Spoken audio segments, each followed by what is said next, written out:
The వో of God. ఈ video చివరి వరకు చూడండి. దేవుని ఆశీర్వాదాలు పొందండి. దేవుని నామములో మీకు నా హృదయపూర్వక వందనములు. మిమ్మల్ని మీ కుటుంబమును దేవుడు బహుగా ఆశీర్వదించునుగాక. ఈరోజు మీ రాకపోకలి యందు మీరు చేసే ప్రతి పనిలోనూ దేవుడు మీకు తోడుగా ఉండునుగాక. మీరు ఊహించిన అద్భుతాలు, ఆశ్చర్యకార్యాలు ఈరోజు మీ దేవుడు మీ జీవితంలో చేయునుగాక.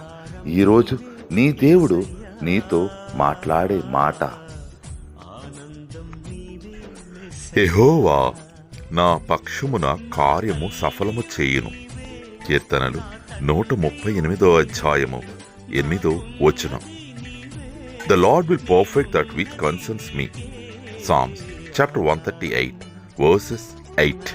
ఆధారం నీవే యేసయ్యా, ఆనందం నీవే మెస్సయ్యా.